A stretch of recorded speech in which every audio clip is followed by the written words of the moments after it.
자연이 만들어낸 가장 복잡한 구조물이자 인간 못지않은 사회의 구조를 반영한 개미굴은 그 자체만으로 천연의 요새로 비견될 만합니다. 지금껏 기록된 세계 최대 크기의 개미굴은 브라질에서 발견된 것으로 몇 명의 사람이 살아도 될 만한 거대한 규모의 형태 보존을 위해 쓰인 콘크리트 양만 무려 10톤에 달했다고 하는데요. 만약이지만 이 같은 땅굴이 전략적 방어를 위한 요새로 활용된다면 적군의 입장에선 감히 침략할 엄두도 내지 못했을 겁니다. 예를 들면 한국군 같은 인간 병기가 아니라면 말이죠.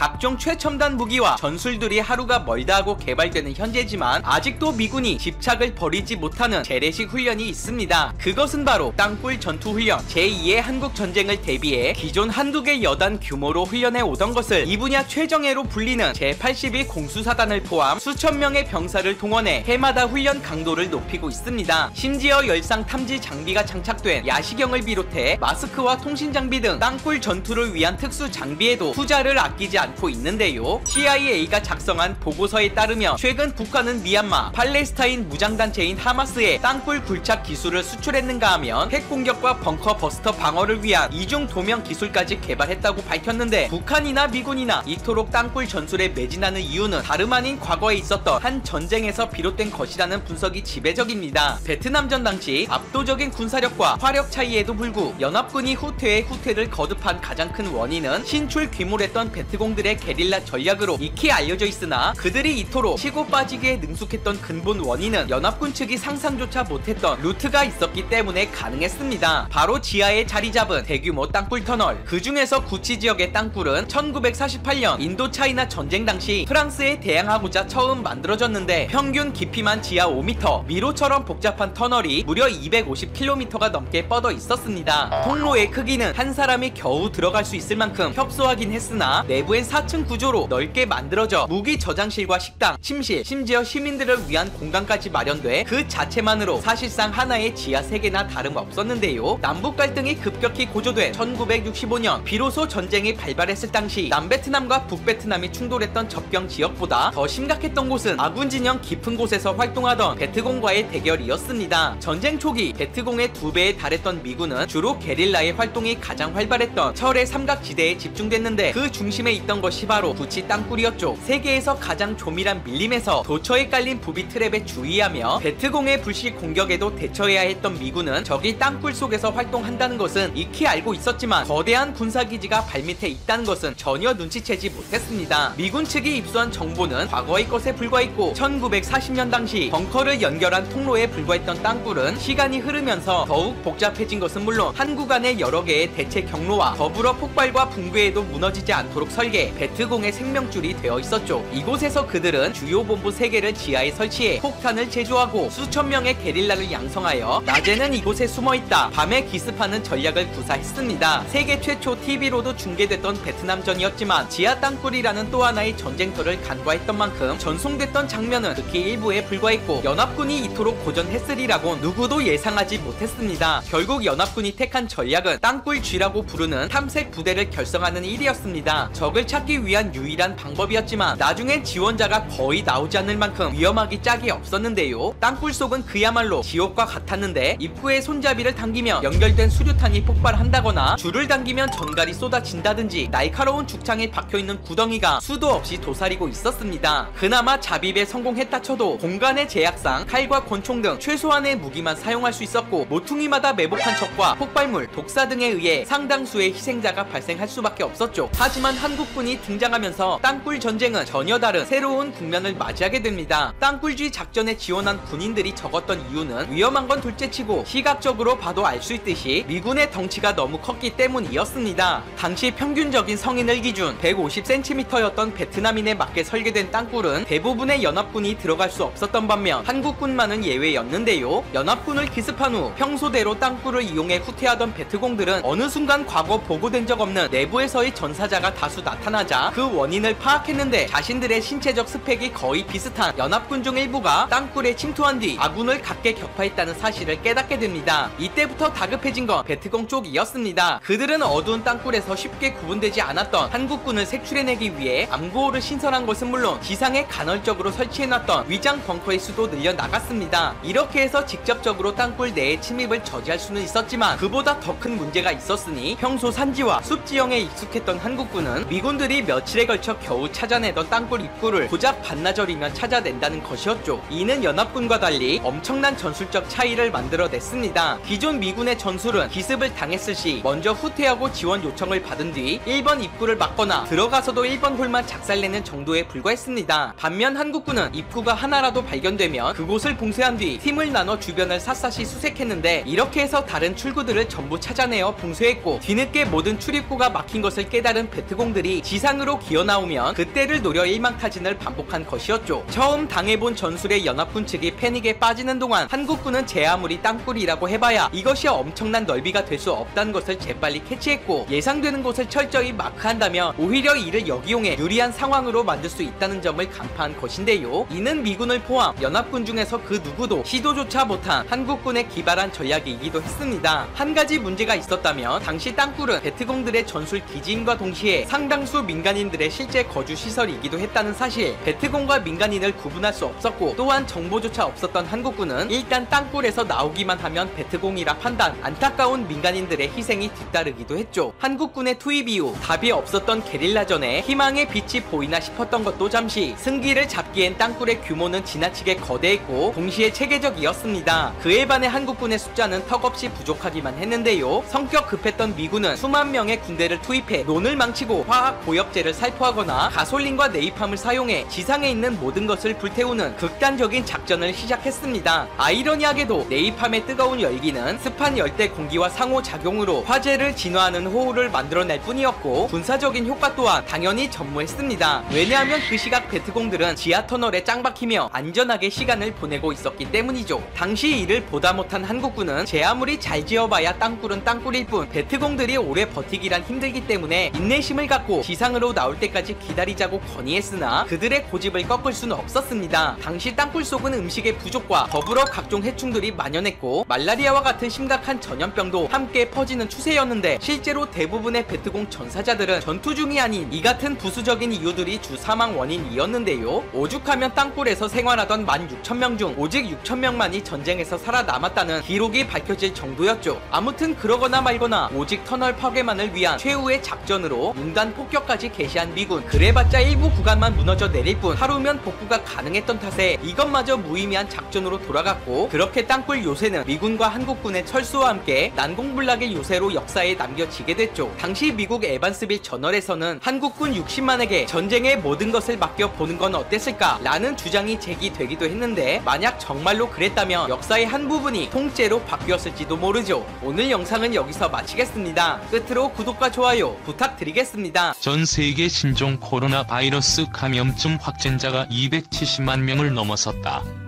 누적 사망자 20만 명을 눈앞에 두고 있다. 지구촌 곳곳에서는 극심한 혼란이 이어졌다. 23일 가디언에 따르면 코로나19에 감염된 영국 국민보건서비스 소속 의사가 사망 전 병원에 마스크와 장갑, 가운 등 개인보호 장비 제공을 요청했으나 받아들여지지 않은 사실이 드러났다. 지난 13일 숨진 피터턴 박사는 사망 3주 전 로열버크셔 병원에 PPE 제공을 요청하며 미리 대비하지 않으면 너무 부족하고 너무 늦을 것이라고 호소했다. 당시 턴 박사의 동료 2명이 자가격리 상태였는데도 병원 측은 해당 병동의 의심, 확진 환자가 없다는 이유로 장비를 제공하지 않았다. 현재까지 영국에서 코로나19로 사망한 의료진은 최소 108명이다. 이날 유럽연합 27개 회원국 정상은 대규모 경제회생기금을 설치하는 데 합의하고도 규모와 자금 조달, 운용 방식 등을 둘러싸고 이견을 보였다. 이탈리아, 스페인 등은 대출보다는 보조금으로 지원해야 한다고 주장하는 반면 독일, 네덜란드 등은 대출로 지원해야 한다는 입장이다. 2021에서 2027년 이후 장기 예산을 통해 경제회생기금을 마련한다는 원칙에만 합의했다. 조세 피난처에 회사를 설립한 기업들에는 금융 지원을 금지하는 국가들이 늘어나고 있다. 폴란드, 덴마크에 이어 프랑스도 가세했다. 방역 모범국으로 일컬어지던 싱가포르에선 이주 노동자 기숙사를 중심으로 코로나19 2차 파동이 일어나면서 나흘 연속 1000명 이상의 확진자가 발생했다. 현재까지 누적 확진자가 1만 1178명인 가운데 8092명이 기숙사에 살고 있는 이주 노동자들로 확인됐다. 멕시코에선 코로나19 최전선에 있는 의료진이 주민들의 공격을 당해 어려움을 겪고 있다. 여성 의료인들이 뜨거운 커피, 락스 세례를 받는 사례가 속속 전해졌다. 안드레스 마누엘 로페스 오브라도르 멕시코 대통령은 의료인들은 이 순간 가장 중요한 노동자들이자 영웅이라고 호소했다. 잇따른 불량품 논란에도 중국산 의료기기에 대한 각국 수요가 높다. 23일 미국 폴리티코는 각국이 코로나19 방역을 위한 중국산 의료기기를 사들이기 위해 중국에 몰려들면서 공항엔 비행기 적체 현상까지 벌어지고 있다고 보도했다. 중국 내 코로나19 확산세는 꺾인 데 반해 미국과 유럽에선 감염자가 계속 나오면서 방호복과 마스크, 산소호흡기 등 의료용품이 모자란 실정이다. 이 때문에 각국이 경쟁적으로 수입에 나서면서 중국으로 전세기를 보내고 있다. 다른 나라보다 늦게 오는 바람에 비행기가 텅 빈 채 돌아가는 경우도 있다. 캐나다 고위관리는 폴리티코에 우리나라뿐 아니라 6개국 항공기가 물자를 싣지도 못하고 중국에서 떠났다고 했다. 비행기가 빈 채로 귀국할 수밖에 없는 이유는 중국 공항의 엄격한 시간 제한 때문이다. 각국 수송기가 한꺼번에 몰리면서 검문, 검역 시간이 지체돼 물자를 싣기도 전에 떠나게 되는 것이다. 수송 경쟁으로 중국 상하이 공항에 내리고 뜨는 항공편 수가 평소의 4배로 뛰었다. 이런 상황을 두고 크리스티아 프리랜드 캐나다 부총리는 마치 미국 서부 시대 같다고 표현했다. 주스틴 트루도 캐나다 총리도 20일 비행기 2대가 빈 상태로 캐나다에 돌아온 건 중국산 의료물자 확보를 둘러싼 관계를 보여준다고 말했다. 다른 나라가 가로채지 못하게 물품 대금을 선지급하기도 한다. 폴리티코에 따르면 캐나다 정부는 이를 위해 2억 5천만 캐나다 달러를 마련했다. 중국산 의료품이 연달아 불량이나 기능 저하를 보여 비판받던 것과는 딴판이다.